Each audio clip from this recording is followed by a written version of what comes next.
जागते रहो और प्रार्थना करते रहो कि तुम परीक्षा में न पड़ो। आत्मा तो तैयार है परंतु देह दुर्बल है। बाइबल से उदाहरण लिया है अमित ने और पूछा है कि देह की दुर्बलता का क्या करें। तुम देह हो और देह सदा दुर्बल ही रहेगी। देह कभी सबल हुई नहीं। तुम सदा दुर्बल ही रहोगे। तुम कभी सबल हुआ नहीं। देखो ध्यान से कि क्या वचन है। जागते रहो और प्रार्थना करते रहो कि तुम परीक्षा में न पड़ो। बड़ा आसान है इन वचनों को देखना और पढ़ने वालों का, व्याख्याकारों का ये सोच लेना कि जोर परीक्षा में न पढ़ने पर है। जोर परीक्षा में पढ़ने या न पढ़ने पर है ही नहीं।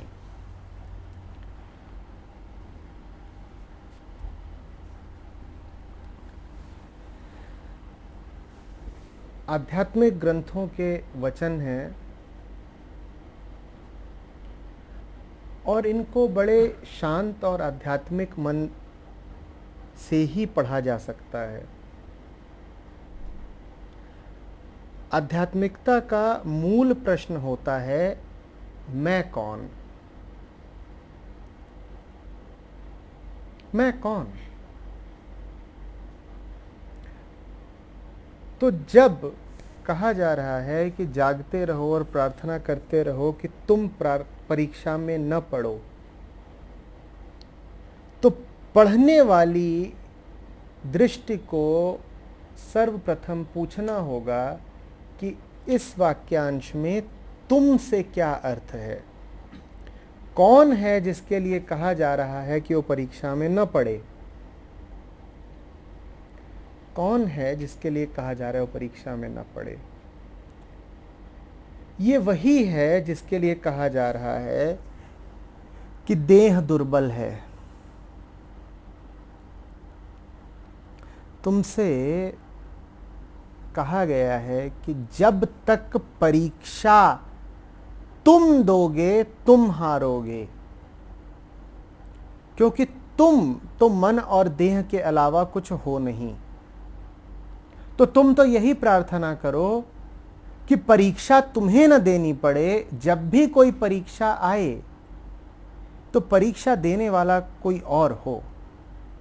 सिर्फ तभी परीक्षा में उत्तीर्ण हो सकते हो, सिर्फ तभी चुनौती जीती जा सकती है, सिर्फ तभी बाधा पार की जा सकती है। परीक्षा तुम दोगे तो तुम्हारी पराजय निश्चित है। लड़ाई तुम लड़ोगे तो तुम्हारी हार निश्चित है। क्यों निश्चित है? आगे कह ही दिया है, क्योंकि आत्मा तैयार है पर देह दुर्बल है। तुम माने देह। दुर्बलता जब भी लड़ेगी हारेगी ही तो।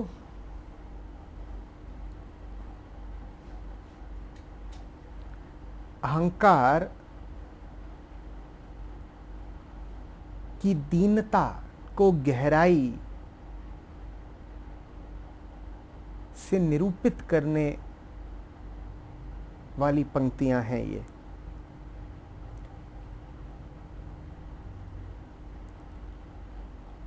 ये भी कह सकते थे जीसस कि प्रार्थना कर लो कि तुम परीक्षा में सफल हो जाओ। नहीं कहा, क्योंकि कहना व्यर्थ होता। तुम सफल हो कैसे सकते हो परीक्षा में? और अगर कभी तुम्हें यह धोखा हो गया कि तुम सफल हुए हो तो यह महाअहंकार हो जाएगा। तो उन्होंने तुम्हें तुम्हारा सही स्थान दिखा दिया।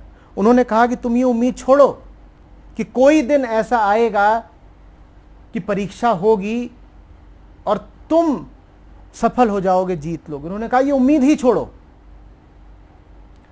तुम तो प्रार्थना यही करो कि तुम परीक्षा में पढ़ो ही नहीं, क्योंकि परीक्षा पार करना तुम्हारे बस की नहीं है, तुम्हारे बूते और औकात से बाहर की बात है। तो तुम यही कहो कि परीक्षा में न पढ़ूं। क्या अर्थ है इसका? इसका अर्थ यह है कि तुम ये प्रार्थना करो कि जीवन में बाधाएं आए ही नहीं। जीवन में तो बाधाएं आएंगी। तुम यदि देह हो तो देह के लिए संसार निरंतर मात्र बाधा ही है। जहां तक तुम्हारे होने का प्रश्न है, तुम्हारे लिए जीवन चुनौती, बाधा और परीक्षा के अतिरिक्त कुछ हो नहीं सकता, क्योंकि तुम डरे सहमे, आत्मरक्षा में उद्यत, तुम्हारे लिए तो सांस सांस परीक्षा और बाधा है।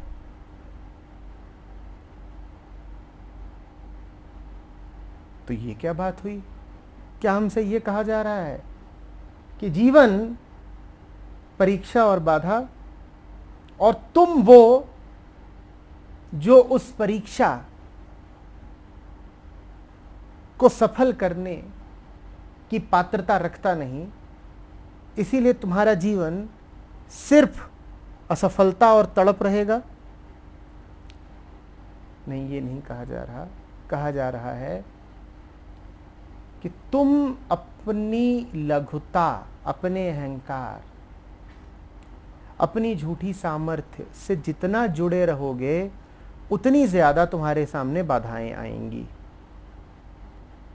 जीवन की सामान्य परिस्थितियां भी तुम्हें बाधा समान ही लगेंगी।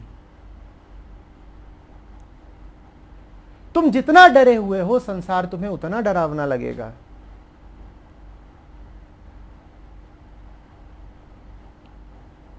तुम अपने संरक्षण के लिए जितने तत्पर हो, तुम्हें दुनिया उतनी ही ज्यादा खौफनाक और आक्रामक लगेगी।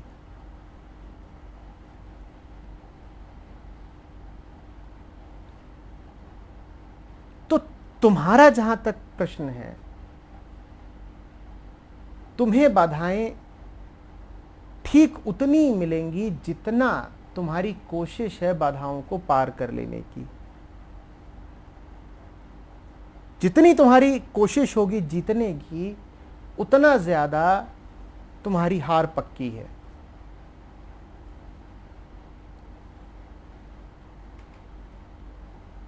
तुम्हारे सामने बाधाएं आए, तुम गौर से देखो कि वो बाधाएं हैं भी क्या, किसने खड़ी की हैं वो बाधाएं, और किसके लिए हैं वो बाधाएं।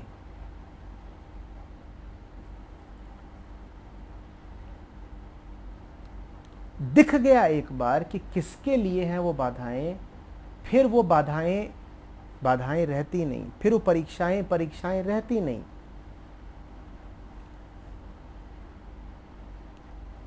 आध्यात्मिक व्यक्ति वो नहीं है जो बड़ी से बड़ी अड़चनें पार कर जाए। आध्यात्मिक व्यक्ति वो है जिसे अड़चनें लगती नहीं, क्योंकि अड़चन सदैव किसी को अड़चन लगेगी। मैंने तुमसे कहा ना, आध्यात्मिकता का मूल प्रश्न है मैं कौन। तुम अगर लोभी हो तो जिसके प्रति तुम्हें लोभ है उसका न मिलना तुम्हें अड़चन लगेगी। न मिलने की अड़चन हो, इसके लिए जरूरी है कि लोभी पहले हो। कोई होना चाहिए जिसे वो अड़चन हो। इसीलिए बहुत गहरी बात तुमसे यहां पर कह दी गई है बाइबल के इन शब्दों में कि प्रार्थना करो कि परीक्षाएं हो ही न। परीक्षाएं कब नहीं होंगी, अड़चन समस्याएं कब नहीं होंगी? जब अहंकार नहीं होगा। जब अहंकार नहीं होगा तो समस्याएं होंगी ही नहीं। स्थितियां होंगी, वो स्थितियां लेकिन तुम्हें समस्या लगेंगी नहीं। घटनाएं घटेंगी पर उन घटनाओं से आहत तुम होगे नहीं।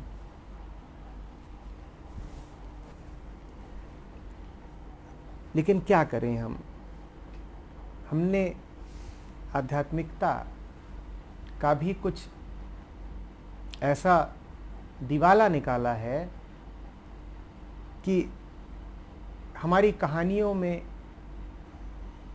किस्से कुछ ऐसे रहते हैं कि कोई बड़ा संत या भक्त जा रहा था और उसके ऊपर विपदा आई, तो देवताओं ने आकर के वो विपदा दूर कर दी।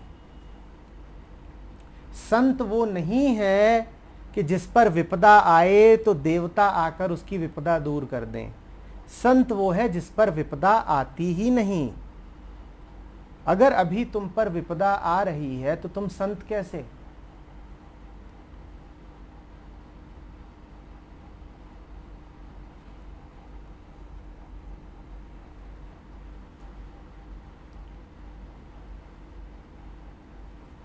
बात समझ में आ रही है? संत वो जिसकी प्रार्थना सुन ली गई है। संत ने ठीक यही प्रार्थना करी थी कि हमारी परीक्षाएं होनी बंद हो जाएं। सत्य ने संत से कहा, जब तक तुम हो परीक्षा होती ही रहेगी, और तुम हो दुर्बल, तो जब भी परीक्षा होगी तुम हारोगे ही। अब बताओ। तो संत ने जवाब दिया, अगर हमारे होने से ये पक्का होता है कि परीक्षा होगी ही,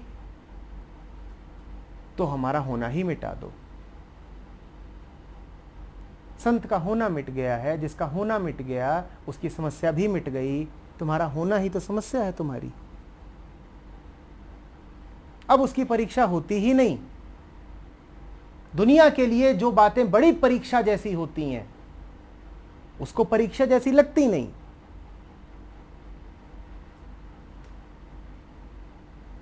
वो कहानी सुनी है ना कि भूचाल आया तो एक संत बैठा हुआ था अपने कुछ अतिथियों के साथ। तो भूचाल आया तो सब निकल निकल के भागे, और संत जहां था वहीं पर ध्यान पे बैठ गया। भूचाल जैसे आया था वैसे ही थम गया। बाद में लोगों ने उससे पूछा कि ये क्या? बोले कुछ ऐसी कोई विशेष बात लगी नहीं जिसके लिए भागना वगैरह पड़े। संत वो नहीं है कि भूचाल आने पर जिसकी कोई दिव्य शक्ति रक्षा कर देती हो। हां, तुम्हारी कहानियां तुम्हें ऐसे ही बताएंगी कि भूचाल आया तो आसमान से दिव्य फरिश्ते उतरे और उन्होंने संत की रक्षा करी कि इसको चोट न लगे। ना, संत वो नहीं है जिसकी रक्षा के लिए दिव्य फरिश्ते उतरे। संत वो है जिसको भूचाल में कोई समस्या दिखाई ही न दे। भूचाल आया तो आया, उसकी प्रार्थना सुन ली गई है। उसने यही प्रार्थना करी थी कि मुझे परीक्षाएं अब पता ही न लगें। उसे अब परीक्षाएं पता ही नहीं लगती। परीक्षाएं आती हैं, गुजर जाती हैं, उसे पता ही नहीं लगता।